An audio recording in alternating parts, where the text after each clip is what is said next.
ইন্নাল হামদুলিল্লাহ, সকল প্রশংসা আল্লাহ সুবহানাহু ওয়া তাআলার। নাহমাদুহু ওয়া নাস্তাঈনুহু, আমরা আল্লাহর প্রশংসা করি এবং তার নিকটে সাহায্য প্রার্থনা করি। ওয়া নাস্তাগফিরুহু, এবং আল্লাহর নিকটে ক্ষমা প্রার্থনা করি। ওয়া নাউযু বিল্লাহি মিন শুরুরি আনফুসিনা ওয়া মিন সাইয়্যাতি আমালিনা, আমাদের নিজেদের অনিষ্ট এবং সাইয়্যাতি আমালিনা, আমাদের অকল্যাণকর কাজ, খারাপ কাজের অনিষ্ট থেকে আল্লাহর নিকটে পরিত্রাণ চাই। মান ইয়াহদিহিল্লাহ, আল্লাহ সুবহানাহু ওয়া তাআলা যাকে হেদায়েত দিতে চান, ফালা মুদিল্লা লাহ, তাকে কেউ পথ ভ্রষ্টকারী নেই। ওয়া মান ইউদ্লিলহু, আর আল্লাহ সুবহানাহু ওয়া তাআলা যাকে হেদায়েত দিতে চান না, ফালা হাদিয়া লাহ, তাকে কেউ হেদায়েত দানকারী নেই।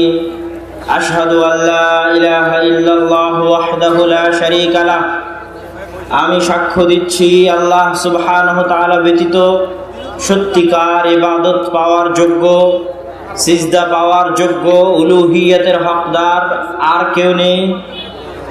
ওয়াহদাহু লা শারীকা লাহ, তিনি একক অদ্বিতীয়, নামে ও গুণে একক অদ্বিতীয়, কর্মে একক অদ্বিতীয়, রুবুবিয়তে একক অদ্বিতীয়, উলুহিয়তে একক অদ্বিতীয়।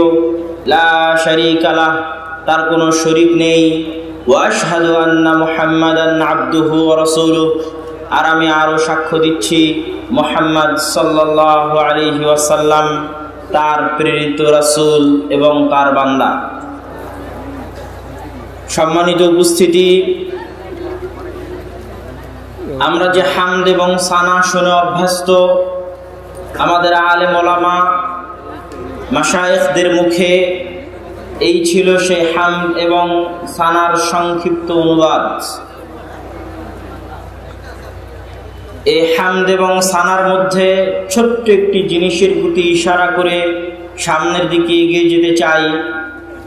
এই হামদ এবং সানার মধ্যে একটি বাক্য আমরা বলেছি যে আল্লাহর নিকটে পরিত্রাণ চাই, মিন শুরুরি আনফুসিনা ওয়া মিন সাইয়্যাতি আমালিনা, আমাদের নিজেদের অনিষ্ট এবং আমাদের খারাপ কাজের অনিষ্ট। প্রত্যেকটা মানুষ যে কাজ করে সেই কাজের পাল্টা প্রতিক্রিয়া থাকে। আমি কথা বলছি তাই আওয়াজ আপনাদের পর্যন্ত যাচ্ছে, এটা হচ্ছে আমার কাজের পাল্টা রেজাল্ট, প্রতিক্রিয়া। আপনি কোনো একটা গাড়িকে উল্টে দিবেন, গাড়ি উল্টে যাবে, আপনার কাজ হচ্ছে উল্টে দেওয়া, আর পাল্টা প্রতিক্রিয়া হচ্ছে গাড়ির উল্টে যাওয়া। আমি একটা খাতা কোরআন ঠেললাম, সরে গেল, ঠেলাটা আমার কাজ আর সরে যাওয়াটা পাল্টা প্রতিক্রিয়া। পৃথিবীতে মানুষ যত কল্যাণকর কাজ করে আর যত অকল্যাণকর কাজ করে, প্রত্যেকটা কাজের পাল্টা প্রতিক্রিয়া হয়। এই পাল্টা প্রতিক্রিয়া মানুষ নিজে চোখে দেখতে পায় না, কিন্তু ঘটে। তো যখনই মানুষ অন্যায় কাজ করে তখন এই অন্যায় কাজের পাল্টা প্রতিক্রিয়া থাকে খারাপ। যেমন মানুষ যখন কোনো গুনাহ করে তখন মানুষের অন্তরে ছোট্ট কালো দাগ পড়ে যায় গুনাহের, এটা হচ্ছে তার গুনাহের পাল্টা প্রতিক্রিয়া। পড়তে পড়তে একটা সময় অন্তর, মানুষের হৃদয় কালো কুচকুচে হয়ে যায়, মোহরানা পড়ে যায়। তো আমরা এই জায়গায় আল্লাহর নিকটে পরিত্রাণ চাচ্ছি যে আমাদের যে অকল্যাণকর গুনাহের কাজ রয়েছে সেটার যে অনিষ্ট পাল্টা খারাপ প্রতিক্রিয়া, সেটার থেকে আল্লাহ সুবহানাহু ওয়া তাআলার নিকটে পরিত্রাণ চাচ্ছি। পৃথিবীতে মানুষের গুনাহের কাজের পাল্টা প্রতিক্রিয়া, যে সমস্ত গুনাহের কাজের দ্রুত পাল্টা প্রতিক্রিয়া হয়, সবচেয়ে দ্রুত তার মধ্যে অন্যতম হচ্ছে দুইটা। একটা হচ্ছে পিতামাতার অবাধ্য হওয়া, এই ক্রিয়ার পাল্টা প্রতিক্রিয়া রেজাল্ট দুনিয়াতে সবচেয়ে দ্রুত পাওয়া যায়। আর আরেকটা হচ্ছে অবৈধ সম্পর্ক।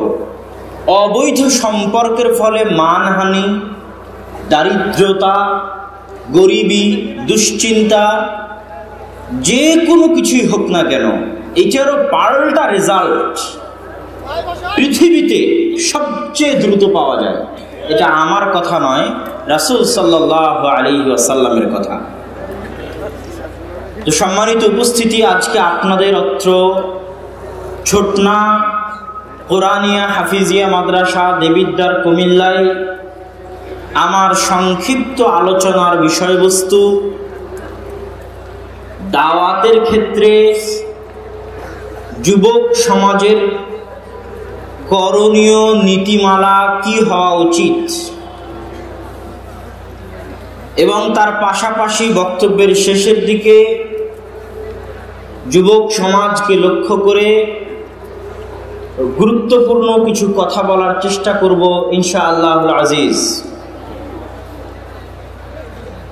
আজকের যুগে দাওয়াতি মাঠ পিস টিভির যে বরকত ছিল, যে উত্থান ছিল, সেখান থেকে আমরা যে জায়গায় দাঁড়িয়ে আছি, এখান থেকে আমরা যদি এর ফল ঘরে নিয়ে যেতে চাই, এর রেজাল্ট বাড়িতে নিয়ে যেতে চাই, তাহলে আমাদের যুবক সমাজকে খুবই সজাগ, খুবই সচেতন হয়ে দাওয়াতি কাজ করতে হবে। আজকে আমরা দাওয়াতি মাঠে এমন কিছু ভুল ত্রুটি লক্ষ্য করছি, যে ভুল ত্রুটিগুলো ভবিষ্যতে যারা পবিত্র কোরআন এবং হাদিসের দাওয়াত দিবে তাদের মাঠকে, তাদের ফিল্ডকে সংকুচিত করে দিবে, তাদের অবস্থানকে প্রশ্নবিদ্ধ করে দিবে। দাওয়াতের ক্ষেত্রে সব সময় আমাদেরকে যে বিষয়টা মাথায় রাখতে হবে সেটা হচ্ছে পজিটিভ ওয়েতে দাওয়াতি কাজ করতে হবে। আদ-দীন আন-নাকিয়াহ, দিন হচ্ছে স্বচ্ছ পানির ন্যায়, নির্মল পানির ন্যায়, কলুষতা মুক্ত, কদর্যতা মুক্ত। এই স্বচ্ছ পরিষ্কার দিনের দাওয়াতও হতে হবে স্বচ্ছ পরিষ্কার। যখনই আমরা দাওয়াতের ক্ষেত্রে নেগেটিভ পদ্ধতি, যেটার খারাপ ইম্প্যাক্ট, খারাপ প্রভাব সমাজে থাকবে যুগ যুগ, এরকম নেগেটিভ পদ্ধতি গ্রহণ করব, তখন আমাদের এই দাওয়াতের অপমৃত্যু আমাদের হাত দিয়েই ঘটবে। আপনাকে আমি পজিটিভ ওয়েতে দাওয়াত আর নেগেটিভ ওয়েতে দাওয়াতের দুটো উদাহরণ দিই। যারা আমাদের বিরুদ্ধে ভারত, পাকিস্তান, বাংলাদেশের মাটিতে দাওয়াতি কাজ করে, আমাদের বিরুদ্ধে বলতে আমি বুঝাতে চাচ্ছি সালাফি মানহাজ যারা মেনে চলে, আহলুল হাদিস মানহাজ যারা মেনে চলে, তাদের বিপরীতে যারা দাওয়াতি কাজ করছে এদেশে, পাক, ভারত, বাংলাদেশ, পাকিস্তানে, তাদের দাওয়াতি কাজের 90% দাওয়াতি কাজ হয় নেগেটিভ ওয়েতে দাওয়াতি কাজ। আর এই নেগেটিভ ওয়েতে দাওয়াতি কাজের কারণে মূলত তারা ব্যর্থ, এবং এই ব্যর্থতার কারণে দিন দিন মানুষের এই দিকে আসার পরিমাণ বৃদ্ধি পাচ্ছে। কেন? যারা ওই লাইন থেকে দাওয়াতি কাজ করতেছে তারা নেগেটিভ ওয়েতে দাওয়াতি কাজ করতেছে, যেটা আলটিমেটলি কোনো গুড রেজাল্ট নিয়ে আসতেছে না, বরং সমাজে একটা ব্যাড ইম্প্যাক্ট, খারাপ প্রভাব ফেলে দিচ্ছে। কিরকম? কোথাও যখন একটা মসজিদে কোরআন এবং সহিহ হাদিসের আলোচনা সালাত শুরু হচ্ছে, তখন তারা গিয়ে সেই মসজিদটা ভেঙে দিচ্ছে। এটা কি ওয়েতে দাওয়াতি কাজ বলেন তো? নেগেটিভ ওয়েতে দাওয়াতি কাজ। আমি মানলাম যে তাদের কথা ঠিক, তাদের যুক্তি ঠিক, তাদের দাবি ঠিক, তাদের পক্ষে দলিল আছে, কিন্তু যখন তারা নেগেটিভ ওয়েতে দাওয়াতি কাজ করবে তখন মানুষ তাদের থেকে দূরে সরে যাবে, তখন মানুষ তাদের দাওয়াত গ্রহণ করবে না। আর যদি এই দাওয়াতটাই তারা পজিটিভ ভাবে দিত, এবার পজিটিভ ওয়েতে দাওয়াতের একটা উদাহরণ দেখুন। বাংলাদেশে যত খ্রিস্টান মিশনারি আছে, তাদের দাওয়াতের যে উসুল, যে পদ্ধতি, যে মূলনীতি, এটা পুরোটাই পজিটিভিটিকে সামনে রেখে সাজানো এবং আঁকানো। তারা সমাজে উন্নত মানের স্কুল দিবে, উন্নত মানের শিক্ষা দিবে। বাংলাদেশে যতগুলো টপ লেভেলের কলেজ আছে তাদের মধ্যে তাদের কলেজ আছে, প্রত্যেক জেলায় যদি 10টা শিক্ষা প্রতিষ্ঠান শীর্ষস্থানীয় থাকে, একটা শিক্ষা প্রতিষ্ঠান তাদের আছে, তাহলে তারা সমাজে একটা পজিটিভ কাজ করার মাধ্যমে তাদের চেহারার ভালো দিকটা মানুষকে দেখাচ্ছে। তাদের চেহারার এই ভালো দিক দেখিয়ে মানুষকে তারা অ্যাট্রাক্ট করতেছে নিজেদের দিকে, তারপরে তাকে তার দাওয়াতটা পৌঁছিয়ে দিচ্ছে। বাংলাদেশে যদি টপ লেভেলের উন্নত মানের সেবার মেডিকেল থাকে, তাহলে মিশনারি হাসপাতালগুলো আছে। তারা এই হাসপাতাল মানব সেবার মাধ্যমে মানুষের সামনে তাদের পজিটিভ ভালো স্বচ্ছ চেহারাটা দেখানোর চেষ্টা করে, তারপরে ওই লাইন ধরে পরবর্তীতে তাকে নিয়ে যায় তাদের রাস্তায়। এখন আমরা আহলে হাদিসরা, এদেশে আহলুল হাদিসরা, সালাফি মানহাজের অনুসারীরা এদেশে আদিকাল থেকে আমাদের সালাফা সালেহ যারা আগে চলে গেছে পাক ভারতে, আদিকাল থেকে পজিটিভ ওয়েতেই দাওয়াতি কাজ করে এসেছে। কোনদিন আমাদের সালাফে সালেহিনগণ নেগেটিভ ওয়েতে দাওয়াতি কাজ করেননি। তাদের পজিটিভ ওয়েতে দাওয়াতি কাজের বরকতই আমরা ভোগ করতেছি। কিন্তু দুঃখজনক হলেও সত্য, আজকে কিছু আহলে হাদিস যুবকের আবির্ভাব হয়েছে, কিছু দায়ীর আবির্ভাব হয়েছে, যারা আহলুল হাদিসদের যুগ যুগ ধরে অবলম্বন করে আসা এই সম্মান, এই মর্যাদা, এই গৌরব আমরা একটা সময় বুক ফুলে বলতাম, বা এখনো বলতে পারি। এখনো আলহামদুলিল্লাহ ওই পর্যন্ত পরিবেশ যায়নি। আমরা বুক ফুলে কি বলতাম, যে তোমরা আমাদের যত মসজিদই ভাঙ্গো, তোমরা যদি আমাদের মসজিদে সালাত আদায় করতে আসো আমরা বাধা দিব না। এটা আমাদের দাবি ছিল, গৌরবের দাবি।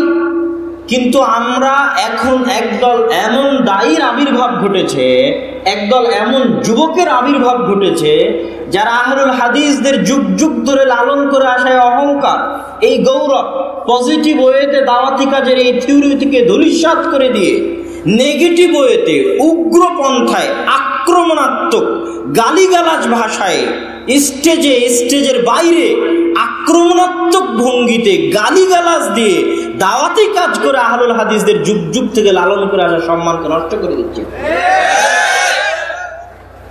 সুতরাং এটার থেকে সাবধান থাকতে হবে, এটার থেকে বেঁচে থাকতে হবে। আপনাকে আপনার প্রতিপক্ষ আপনার উপর অপবাদ চাপাবে, আপনার প্রতিপক্ষ আপনার দাওয়াতি কাজে বাধা দিবে, আপনার প্রতিপক্ষ আপনার মসজিদে বাধা দিবে, আপনার জালসা সম্মেলনে বাধা দিবে, তারপরেও আপনাকে ধৈর্য ধারণ করে পজিটিভ পন্থাতে দাওয়াতি কাজ করতে হবে। দাঁতে দাঁত কামড়ে থেকে এর মধ্যে আল্লাহ বরকত দিবে ইনশাআল্লাহ।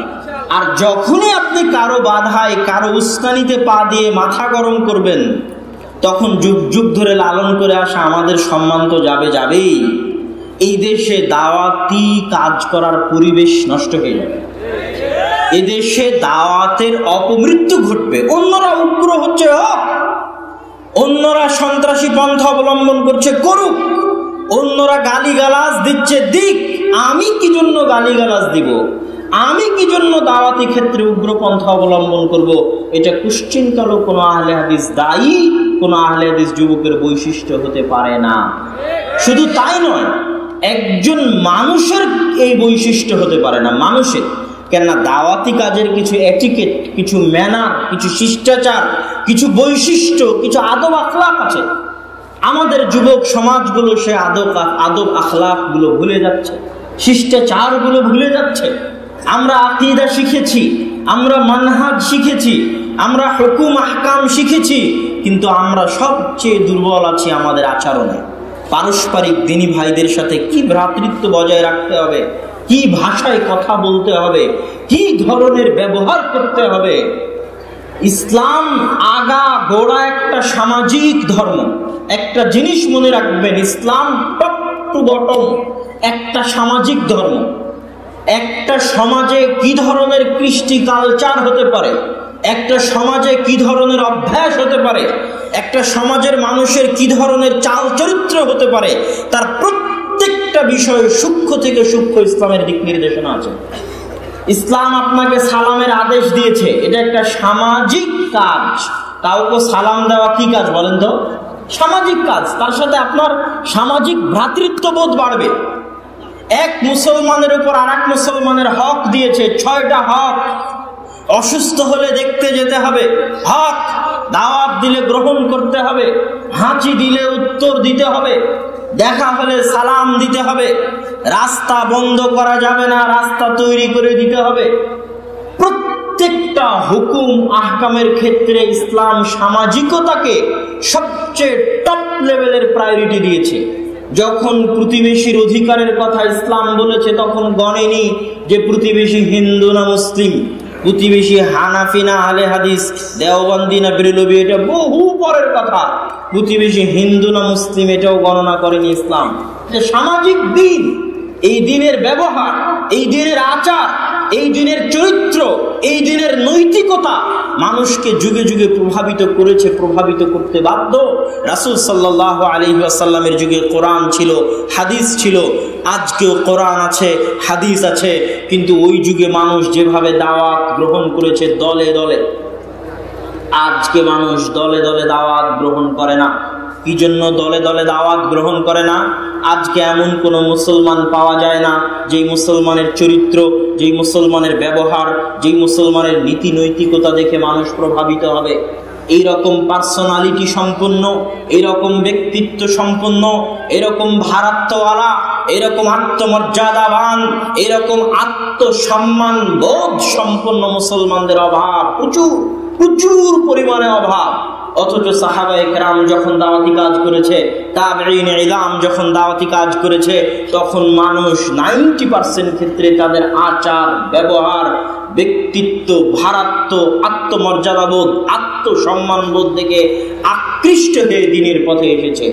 রাসূল সাল্লাল্লাহু আলাইহি ওয়াসাল্লাম যখন হেরা গুহা থেকে খাদিজা রাদিয়াল্লাহু তাআলা আনহার নিকটে গেলেন, তখন তিনি বলছেন, জাম্মিলুনি জাম্মিলুনি জাম্মিলুনি, খাদিজা তুমি আমাকে চাদর দাও, চাদর দিয়ে আমার গা জড়িয়ে দাও। রাসূল সাল্লাল্লাহু আলাইহি ওয়াসাল্লাম বললেন, লাকাদ খাশিতু আলা নাফসি, আমি আমার জীবনের ভয় করছি, আমার জীবন মৃত্যুর হুমকির আশঙ্কা করছি। তখন খাদিজা রাদিয়াল্লাহু তাআলা আনহা বললেন, কাল্লা লা ইউযিকাল্লাহু আবাদা, কখনো নহে, অসম্ভব, আল্লাহ সুবহানাহু ওয়া তাআলা আপনার ক্ষতি করতে পারেন না, ক্ষতি করবেন না। এই কথা বলে খাদিজা রাদিয়াল্লাহু তাআলা আনহা কারণ পেশ করতে লাগলেন। কি কি কারণে আল্লাহ আপনার ক্ষতি করবেন না? এই কারণ বলতে গিয়ে খাদিজা রাদিয়াল্লাহু তাআলা আনহা বলতে পারতেন যে আপনি হীরা গুহায় বসে আল্লাহর ইবাদত করেন, আল্লাহ আপনার ক্ষতি করবেন না, এই কথা তিনি বলেননি। খাদিজা রাদিয়াল্লাহু তাআলা আনহা বলতে পারতেন, এই জাহিলিয়াতের অন্ধকারের যুগে যেখানে 80-90% মানুষ মদ্যপায়ী, আপনি কোনোদিন জাহিলি যুগে মদ পান করেননি, আল্লাহ আপনাকে ধ্বংস করতে পারেন না। এই জেনা ব্যভিচারের যুগে, জাহিলিয়াতের অন্ধকারের যুগে আপনি কোনোদিন জেনা ব্যভিচারে লিপ্ত হননি, আল্লাহ আপনাকে ধ্বংস করতে পারেন না। এই যুদ্ধ বিগ্রহের যুগে আপনি হিলফুল ফুজুল গঠন করে মানুষের মাঝে শান্তি নিরাপত্তার ব্যবস্থা করেছেন, আল্লাহ আপনাকে ধ্বংস করতে পারেন না। এগুলো একটা কথাও খাদিজা রাদিয়াল্লাহু তাআলা আনহা না বলে কি বলতে লাগলেন? খাদিজা রাদিয়াল্লাহু তাআলা আনহা বলতে লাগলেন যে আপনি এই এই এই এই করেন। কি করেন? তাকরিজ যায়েফ, মেহমান আসলে মেহমানদারি করান, মেহমানের মূল্যায়ন, মেহমানের সম্মান। আজকের যুগের কঠিনতম পরীক্ষাগুলোর একটা পরীক্ষা, আর এই পরীক্ষাকে আরো কঠিন বানিয়ে দিয়েছে আমাদের বাড়ির বউয়েরা। বর্তমান যুগের বউয়েরা মেহমানদারির পরীক্ষাকে সবচেয়ে কঠিন বানিয়ে দিয়েছে। বহু হাদিস পাবেন, এমনও হাদিস পাবেন যে হাদিস দেখে চোখে পানি আসতে বাধ্য।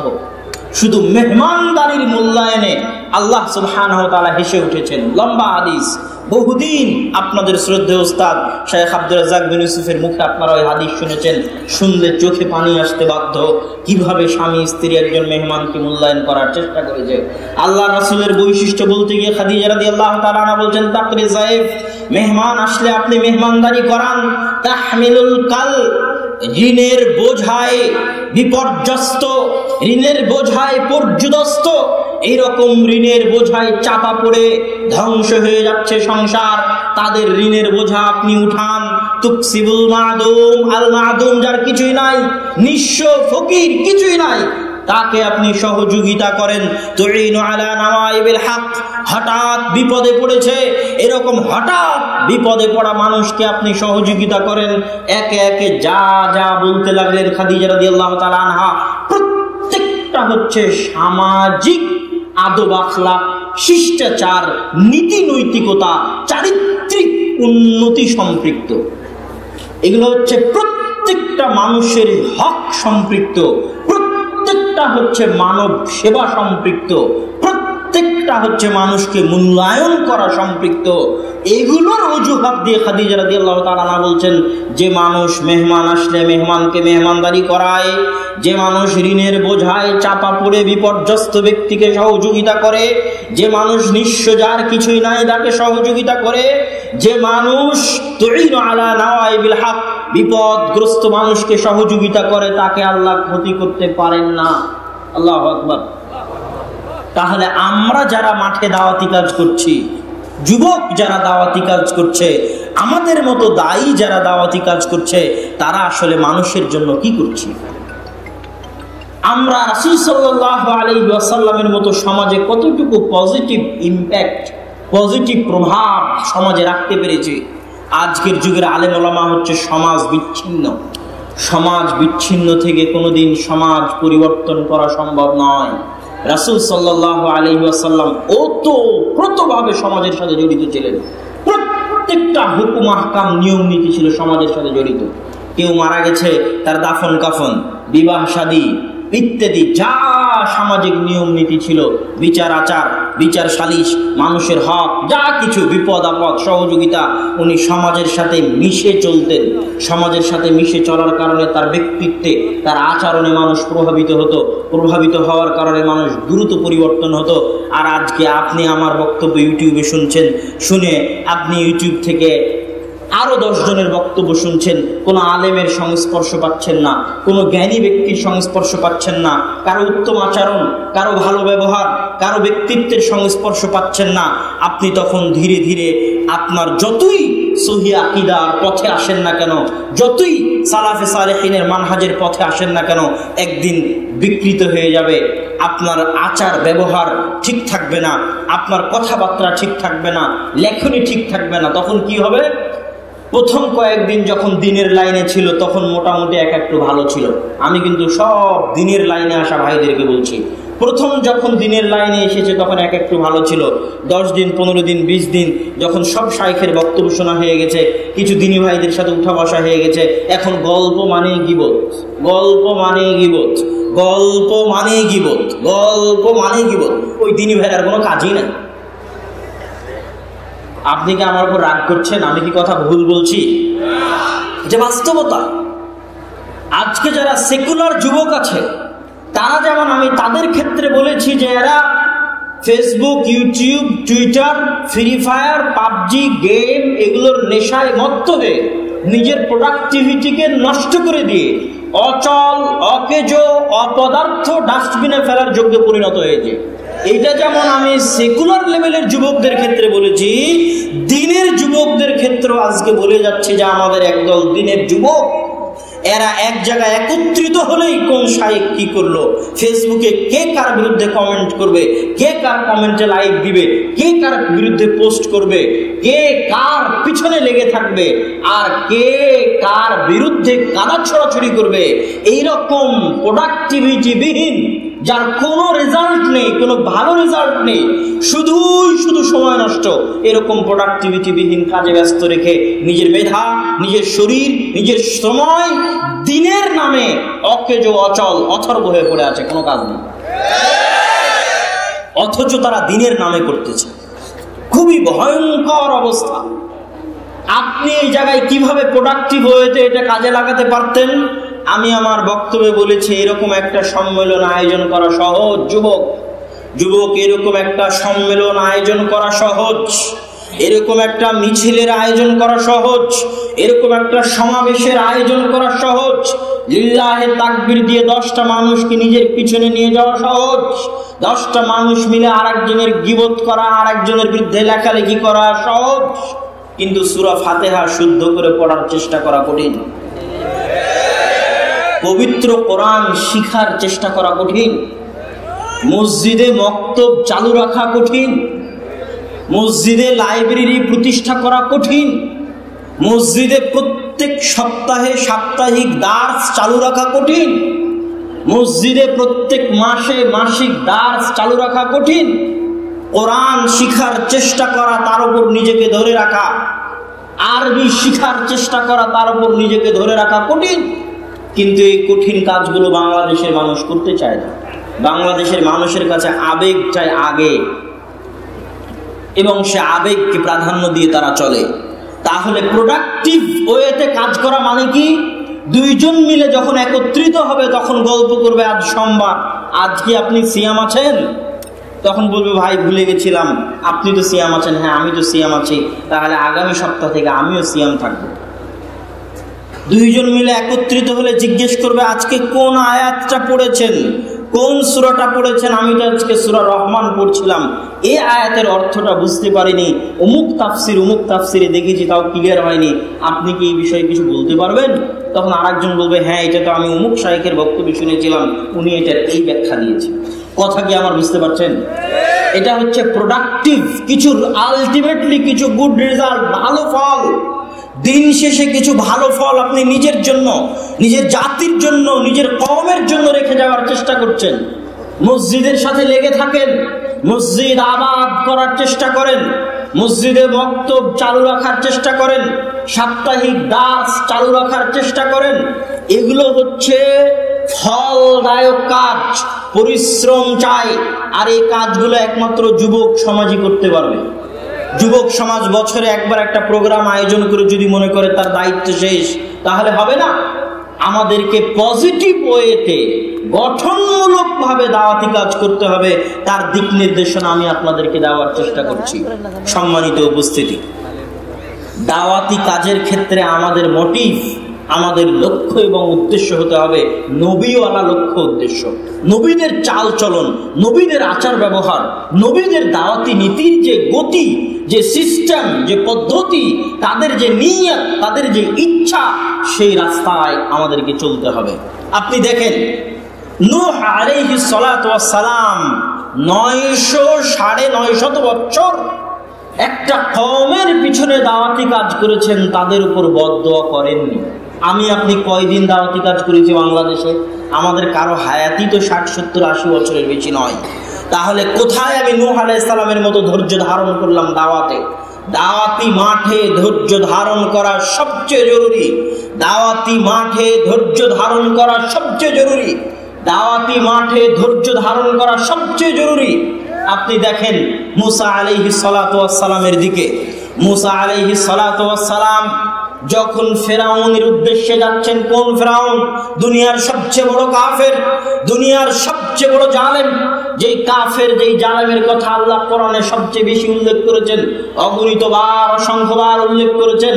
হাজারো লাখো নিরপরাধ বনু ইসরাইলের শিশু বাচ্চার রক্তরঞ্জিত যেই ফেরাউনের হাত, হাজারো লাখো কোটি নিরীহ অসহায় বনু ইসরাইলের ছোট নিষ্পাপ শিশু রক্তে রঞ্জিত যে ফেরাউনের হাত, সেই ফেরাউন অত্যাচারী জালেম, যে নিজেকে রব্বুকুমুল আলা, তোমাদের রব, আমি তোমাদের রব, রব বলে দাবি করেছে, পৃথিবীতে একমাত্র মহা কাফের, ভয়ঙ্কর কাফের, তার নিকটে দাওয়াত দিতে যাচ্ছে শ্রেষ্ঠ 5 জন নবীর একজন, শ্রেষ্ঠতম 5 জন নবী, উল আজম, উঁচু হিম্মতওয়ালা, সবচেয়ে ধৈর্য ধারণ করতে পারে এরকম উঁচু হিম্মতওয়ালা 5 জন নবীর একজন নবী মুসা আলাইহিস সালাতু ওয়াস সালাম দাওয়াত দিতে যাচ্ছেন।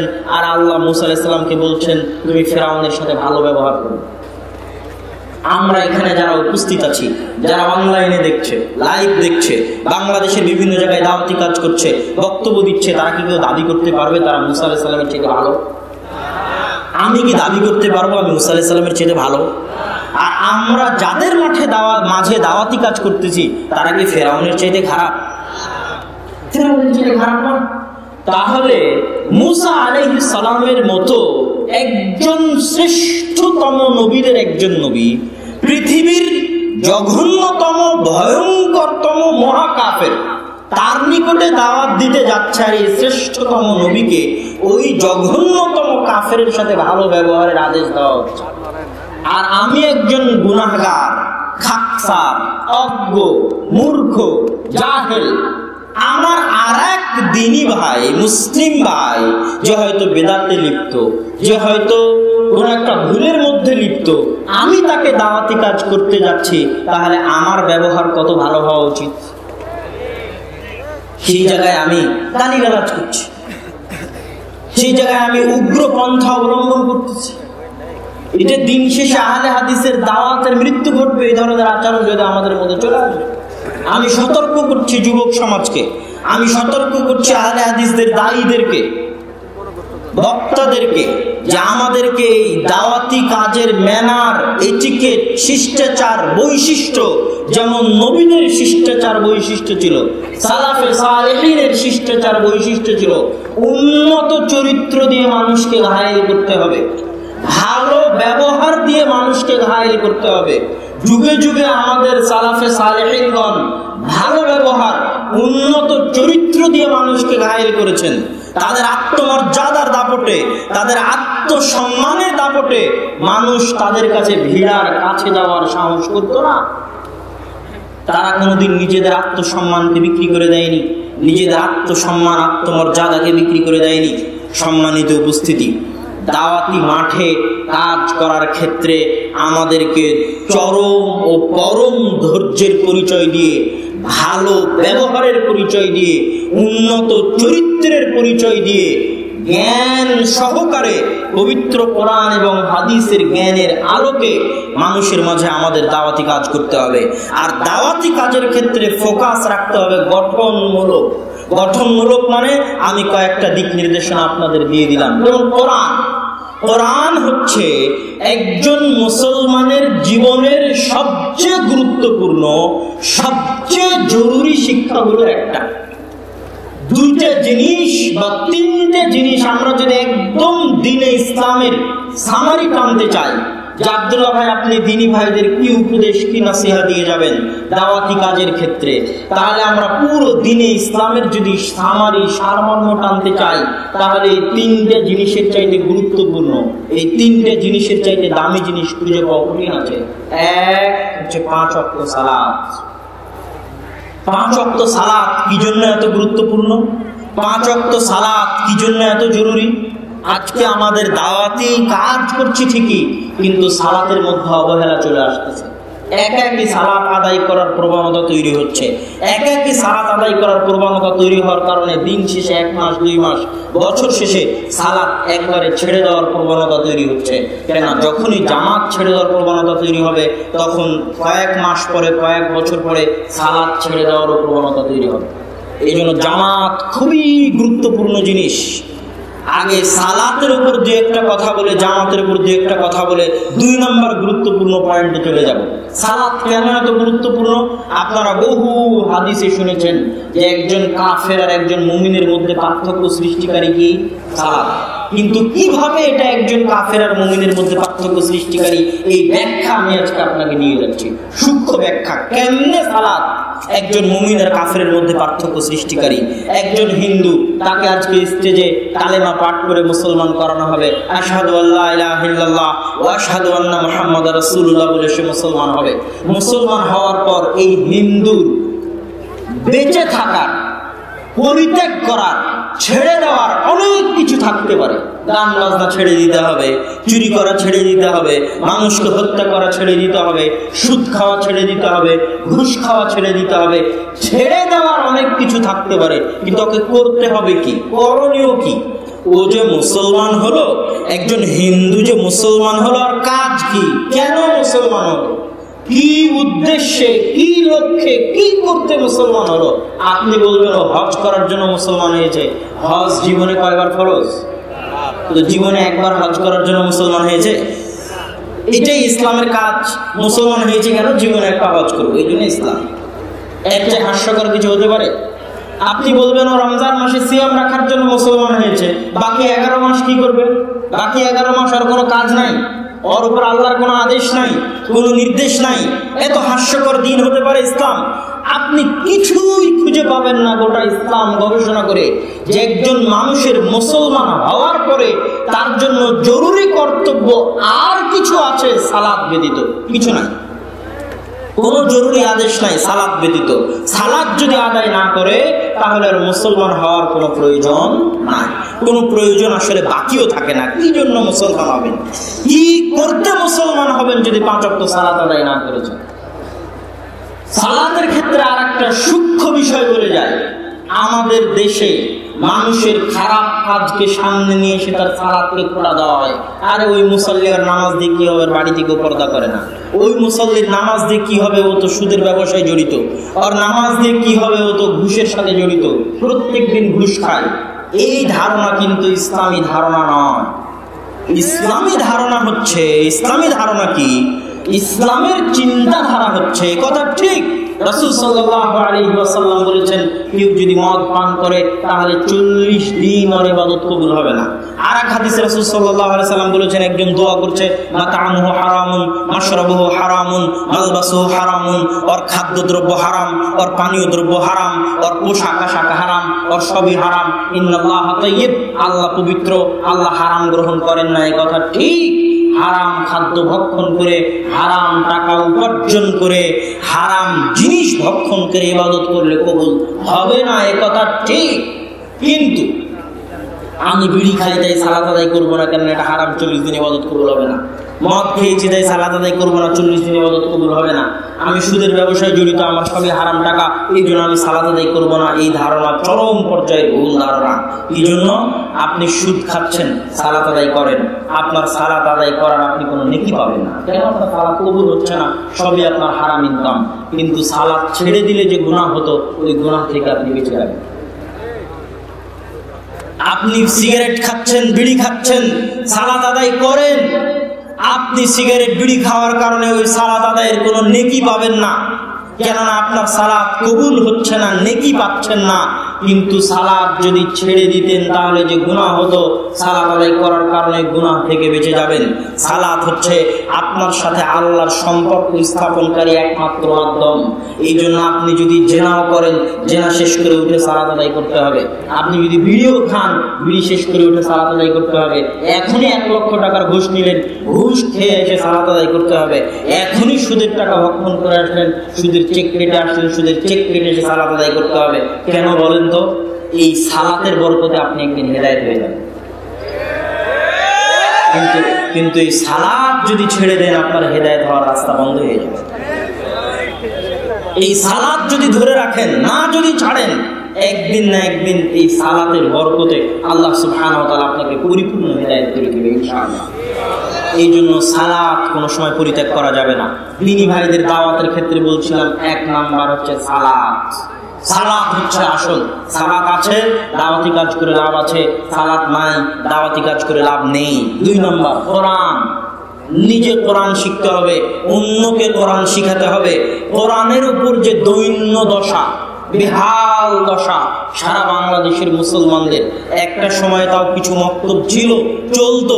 এখন কিন্ডারগার্টেন স্কুল, রাত স্কুল, কেজি স্কুল, 1000 রকমের স্কুল এসে এখনকার যে প্রজন্ম বড় হচ্ছে, এটা কোরআন বিহীন প্রজন্ম বড় হচ্ছে। ভয়ঙ্করতম প্রজন্ম বড় হচ্ছে, যাদের কানে কোরআনের আয়াত পৌঁছতেছে না, যাদের শিক্ষায়, যাদের জ্ঞানে কোরআনের আয়াত পৌঁছতেছে না।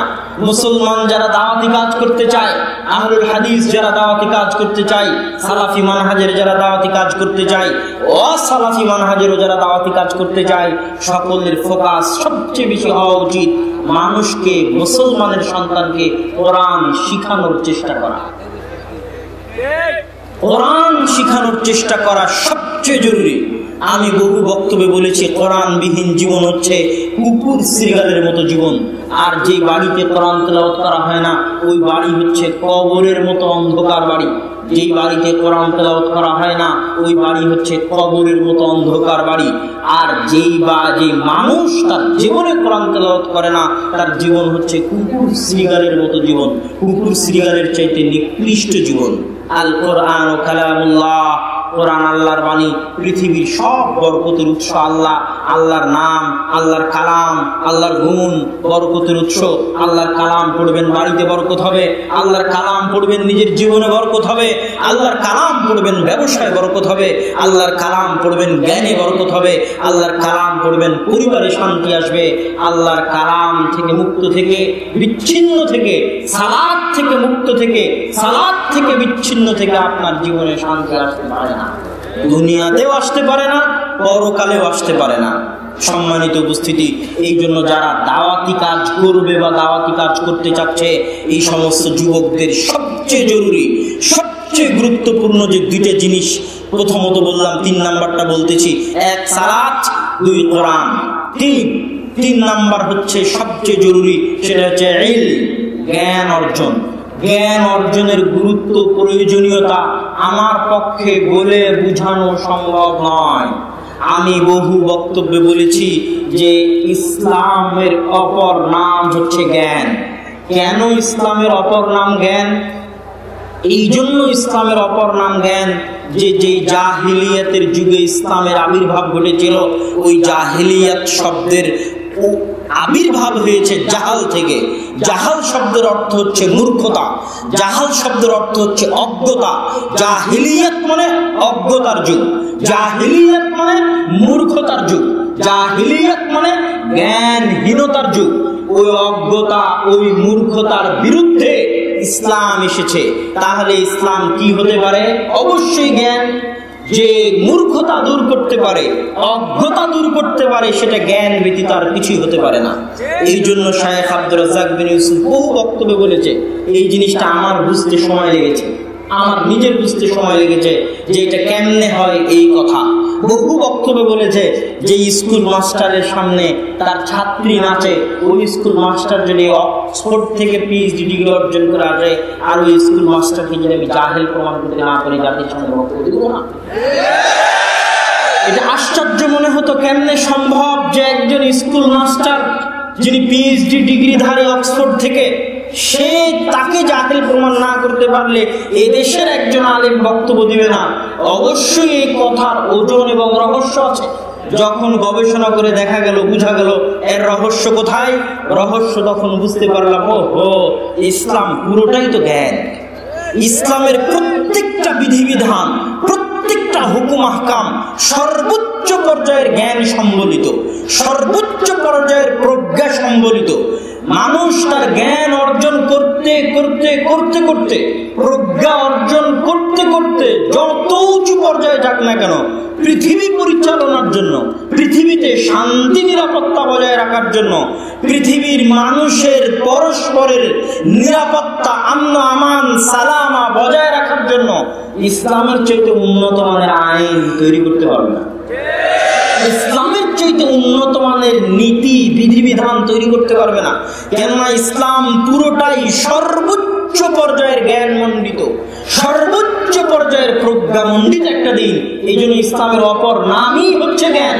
তাহলে ইসলামের বিপরীত যা যা কাজ আসবে, প্রত্যেকটা কাজ অজ্ঞতা দেখেই যে করছে, সে অজ্ঞ দেখেই, তার কাছে পরিপূর্ণ জ্ঞান নাই দেখেই সে ওই অজ্ঞতাপূর্ণ, মূর্খতাপূর্ণ জাহিলিয়াতের কাজে লিপ্ত আছে, নিজের অজ্ঞতা এবং মূর্খতার কারণে। এবং এটাই হচ্ছে প্রকৃত অজ্ঞতা, এটাই হচ্ছে প্রকৃত মূর্খতা। আল্লাহ সুবহানাহু ওয়া তাআলা পবিত্র কোরআনে বলেছেন, ইন্নামা ইয়াখশাল্লাহু মিন ইবাদিহিল উলামা। আল্লাহ সুবহানাহু ওয়া তাআলাকে ভয় পায় কারা? আল উলামা, জ্ঞানীরা ভয় পায়। জ্ঞানীরা আল্লাহকে ভয় পায়। এই বাক্যের ব্যাখ্যা কি হতে পারে? যে এই আয়াতের ব্যাখ্যা কি হতে পারে যে ইন্নামা ইয়াখশাল্লাহু মিন ইবাদিহিল উলামা, আল্লাহকে সবচেয়ে বেশি ভয় পায় জ্ঞানীরা। আপনি দেখছেন কামেল ডিগ্রিধারী একজন হুজুর, উনি সুদের ব্যবসার সাথে জড়িত। আপনি দেখছেন PhD ডক্টরেট ডিগ্রিধারী, ঢাকা বিশ্ববিদ্যালয় থেকে ইসলামিক স্টাডিজ, অমুক কওমি মাদ্রাসা থেকে দাওরা, অমুক ইসলামী বিশ্ববিদ্যালয় থেকে PhD, সে গুনাহের সাথে জড়িত, অবৈধ সম্পর্কে জড়িত, বেপর্দা, তার পরিবারে পর্দা নাই, এগুলো সব হারাম কাজের সাথে জড়িত। অথচ দুনিয়া বলছে সে জ্ঞানী। অথচ দুনিয়া তার সার্টিফিকেট দিচ্ছে যে সে জ্ঞানী। তাহলে আল্লাহ সুবহানাহু ওয়া তাআলার এই আয়াতের ব্যাখ্যা কি যে ইন্নামা ইয়াখশাল্লাহ মিন ইবাদিহিল উলামা, আল্লাহকে সবচেয়ে বেশি ভয় করে জ্ঞানীরা। এই আয়াতের ব্যাখ্যা হচ্ছে যে যারা আল্লাহকে ভয় করে আসল জ্ঞান তাদের কাছে আছে, দুনিয়ার ডিগ্রি না থাকলেও। ওই যে গ্রামের অজপাড়া গায়ে একজন মূর্খ অজ্ঞ মানুষ, দুনিয়ার সার্টিফিকেটে মূর্খ, দুনিয়ার কাগজে কলমে মূর্খ, দুনিয়ার মানুষের কাছে মূর্খ, ফজরের সালাতে গভীর শীতের মধ্যে উঠে উজু করে মসজিদে যাচ্ছে, ও সবচেয়ে জ্ঞানী। ওর মধ্যে পৃথিবীর বাস্তবতা বুঝার, এই পৃথিবীর অবস্থা বুঝার, আল্লাহর অস্তিত্ব বুঝার, আল্লাহর অস্তিত্ব সম্পর্কে জ্ঞান রাখার, পৃথিবী সম্পর্কে জ্ঞান রাখার ভাগ্য তার আছে, এই জ্ঞান তার আছে, এই জন্য সে সবচেয়ে জ্ঞানী। আর একটা কথা প্রচলিত আছে, হাদিস গ্রন্থগুলো তো আছে, সানাদ কিছুটা দুর্বল, যে আল কাইয়িস মান দানা নাফসা ওয়া আমিলা লিমা বা'দাল মাউত, মেধাবী, বুদ্ধিমান, চালাক সেই যে নিজের সমালোচনা করে, বোকা, গর্ধব, অজ্ঞ, মূর্খ সেই যে অন্যের সমালোচনা করে, মেধাবী, বুদ্ধিমান, চালাক সেই লিমা আমিলা বা'দাল মাউত, যে মৃত্যুর পরে কি হবে তার জন্য প্রস্তুতি নেয়। আমি যদি মারা যাই, আমার মরার পরে কি হবে এই চিন্তা করে যে প্রস্তুতি নেয় সে মেধাবী, এই চিন্তা করে যে প্রস্তুতি নেয় সে বুদ্ধিমান, এই চিন্তা করে যে প্রস্তুতি নেয় সে প্রজ্ঞাময়। আর সবচেয়ে বোকা, সবচেয়ে গর্ধব, সবচেয়ে অচল, অথর্ব, মেধাহীন, বুদ্ধিহীন, চালাকহীন, গবেট, নিরেট সে যে মৃত্যু পরবর্তী, মৃত্যুর পরে কি হবে এটাকে নিয়ে সে ভাবে না, এবং এটাকে নিয়ে সে কল্পনা করে না, এটাকে নিয়ে সে চিন্তা ভাবনা করে না, এটাকে নিয়ে সে প্রস্তুতি গ্রহণ করে না। সে হচ্ছে সবচেয়ে বোকা, সে হচ্ছে সবচেয়ে মূর্খ। এটা আমরা পবিত্র কোরআন এবং হাদিস যদি গবেষণা করি, বিশ্লেষণ করি, স্পষ্টভাবে বুঝতে পারি। এখানে আর একটা কথা বলে রাখি, যে জ্ঞানের কথা আসলো, জ্ঞানের কথার ক্ষেত্রে যাদের মধ্যে শরঈ জ্ঞানের অভাব আছে, যাদের মধ্যে আল্লাহ সুবহানাহু ওয়া তাআলার জ্ঞানের অভাব আছে, পৃথিবী পরিচালনায় আল্লাহর নীতির জ্ঞানের অভাব আছে, তারা আমাদেরকে জিজ্ঞাসা করে হতাশ হয়ে যে আমি এত ইবাদত করি, এত নামাজ পড়ি, এত কিছু করি, তারপর আমি ব্যবসায় ধরা খাই, আর অমুক চোর, লুচ্চা, বাটপার, অত্যাচারী, জালেম, নামাজ পড়ে না, রোজা রাখে না, সুদ খায়, ঘুষ খায়, ওর নামি দামি গাড়ির অভাব নাই, ওর টাকা পয়সার অভাব নাই, এটা কেমনে হয়? এই প্রশ্ন করাও প্রমাণ করে যে তার মধ্যে জ্ঞানের অভাব আছে। রাসূল সাল্লাল্লাহু আলাইহি ওয়াসাল্লাম বলছেন, ইন্নাল্লাহা ইউতিদ দুনিয়া লিমান ইউহিব ওয়া মান লা ইউহিব, আল্লাহ দুনিয়া দেন, দুনিয়ার সফলতা, দুনিয়ার টাকা পয়সা, দুনিয়ার ধন দৌলত, দুনিয়ার বাড়ি গাড়ি, লিমান ইউহিব ওয়া মান লা ইউহিব, আল্লাহ যাকে ভালোবাসেন তাকেও দুনিয়া দেন, যাকে ভালোবাসেন না, ঘৃণা করেন, যার উপর আল্লাহর করুণা দৃষ্টি নাই, যার উপর আল্লাহর রহমতের দৃষ্টি নাই, তাকেও আল্লাহ সুবহানাহু ওয়া তাআলা দুনিয়াবি ধন দৌলত, টাকা পয়সা দেন। আর আল্লাহ সুবহানাহু ওয়া তাআলা তার ইবাদত করার সুযোগ, তার আনুগত্য করার সুযোগ, তার দাসত্ব করার সুযোগ শুধু তাকেই দেন যাকে আল্লাহ সুবহানাহু ওয়া তাআলা ভালোবাসেন। আল্লাহু আকবার। মান ইউরিদিল্লাহু বিহি খায়রান ফাকরিহু ফিদ্দীন, আল্লাহ সুবহানাহু ওয়া তাআলা যার কল্যাণ চান, যার মঙ্গল কামনা করেন, যার ভালো চান, তাকে দ্বীনের জ্ঞান দান করেন। আপনার উপর আল্লাহর দয়া আছে না নাই? আপনার উপর আল্লাহর রহমত আছে না নাই? আপনার উপর আল্লাহর করুণা আছে না নাই? এটা মাপার মাপকাঠি হচ্ছে, এটা বুঝার মাপকাঠি হচ্ছে আল্লাহ আপনাকে কতটুকু তার ইবাদত করার সুযোগ দিয়েছে। আজকে সকালে যদি ফজরের সালাত আদায় করে থাকতে পারেন, পৃথিবীর যেখানে যারা ফজরের সালাত আদায় করেছে, বুঝতে হবে এদের উপর আল্লাহর দয়া আছে, আল্লাহর রহমত আছে। যাদের এটা আদায় করার সুযোগ হয় না, কোরআন পড়ার সুযোগ হয় না, জিকির আজকার করার সুযোগ হয় না, তাসবিহ তাহলিল পাঠ করার সুযোগ হয় না, দুনিয়াবি কাজ নিয়ে এত ব্যস্ত ওই যে ওই হাদিসের মতো, যে হাদিস রাসূল সাল্লাল্লাহু আলাইহি ওয়াসাল্লাম বলছেন, বান্দা যদি আল্লাহর ইবাদতের জন্য সময় বের না করে তাহলে আমি বান্দার হাতকে দরিদ্রতা দিয়ে পূর্ণ করে দেব, তার ব্যস্ততা বাড়িয়ে দিব, কোনোদিন তার ব্যস্ততা কম হবে না। ওই ব্যস্ততা কম না হওয়ার কারণে আল্লাহর ইবাদত করার সুযোগ পায় না। যখন আপনি দেখবেন আপনি আল্লাহর ইবাদত করার সুযোগ পাচ্ছেন না, বুঝবেন এটাই আপনার জন্য শাস্তি, এটাই আপনার জন্য আল্লাহর পক্ষ থেকে আযাব, যে আপনি আল্লাহর করুণা দৃষ্টি বঞ্চিত, আল্লাহর রহমত বঞ্চিত, আল্লাহর দয়া বঞ্চিত, আল্লাহর দরবার থেকে বিতাড়িত। সম্মানিত উপস্থিতি, জ্ঞানের কথা বলছিলাম। আজকের যুগে দাওয়াতি কাজ করতে গিয়ে সালাত, কোরআন আর জ্ঞান অর্জনের বিকল্প নেই। জ্ঞান অর্জনের কি জন্য বিকল্প নেই? তার প্রথম বাক্য বলেছি ইসলামের অপর নাম হচ্ছে জ্ঞান। তার দ্বিতীয় বাক্য এবার আপনাদেরকে বলি। রাসূল সাল্লাল্লাহু আলাইহি ওয়াসাল্লাম বলছেন যে ইন্নামাল উলামা ওয়ারাসাতুল আম্বিয়া, নবীগণ হচ্ছেন, আলেমগণ হচ্ছেন নবীদের উত্তরসূরি। আর নবীগণ লা ইউরিসুনা দিনারান ওয়ালা দিরহামান, নবীগণ দিনার দিরহাম উত্তরাধিকার সূত্রে রেখে যান না, বাল ইউরিসুনাল ইলম, তারা জ্ঞান উত্তরাধিকার সূত্রে রেখে যান। আগের যুগে যত উম্মত চলে গেছে, প্রত্যেক উম্মতকে হেদায়েত করার জন্য প্রতি যুগে নবী লেগেছে। নবীবিহীন যুগ খুব কম থেকেছে, প্রত্যেক যুগে নবীর প্রয়োজন হয়েছে। আর আখিরি নবী মুহাম্মদ সাল্লাল্লাহু আলাইহি ওয়াসাল্লাম চলে গেছেন 1400 বছর হয়েছে। 1400 বছরে কোনো নবী এসেছে? 1400 বছরে কোনো নবী আসেনি। ইসলামের দাওয়াত কি বন্ধ হয়েছে? বন্ধ হয়নি। অথচ এই নজির অতীতের উম্মতে নাই। আর মুসলিম উম্মার মধ্যে এই নজির পাওয়া যাচ্ছে, নবী নাই।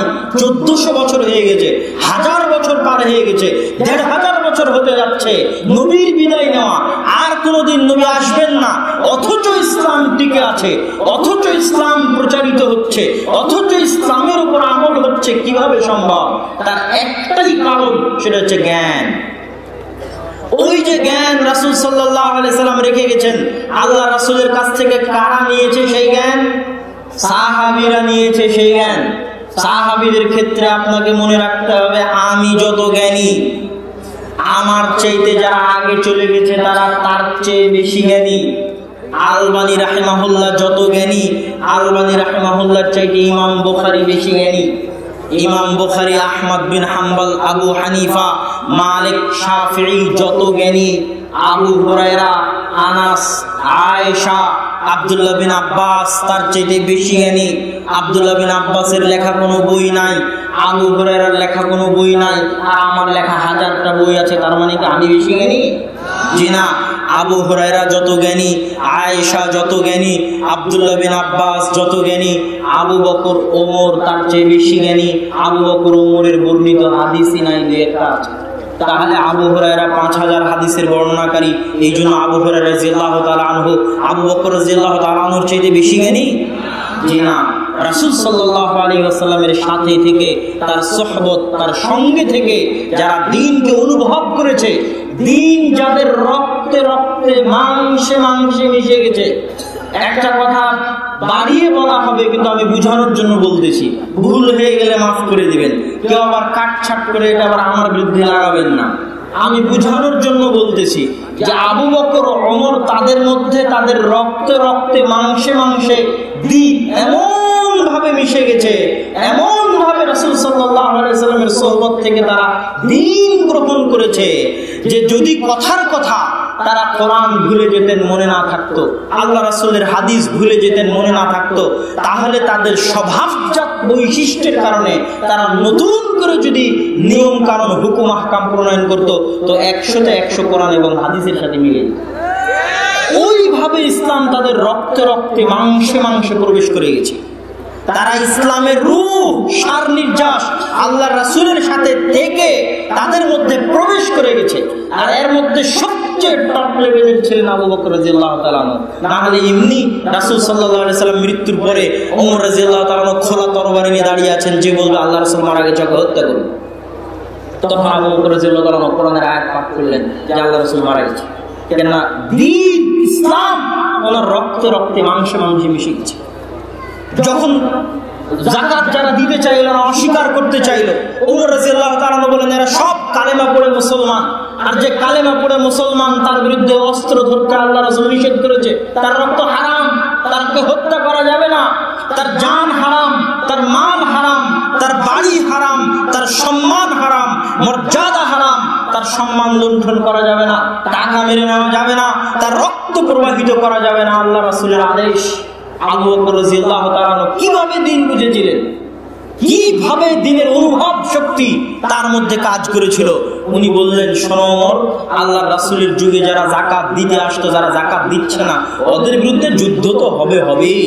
যারা যাকাত দিতে আসবে, কিন্তু রাসূল সাল্লাল্লাহু আলাইহি ওয়াসাল্লামের যুগে একটা ইকাল দড়ি দিত, তামনাউ আমার যুগে দিতে অস্বীকার করবে, দিতে চাইবে না।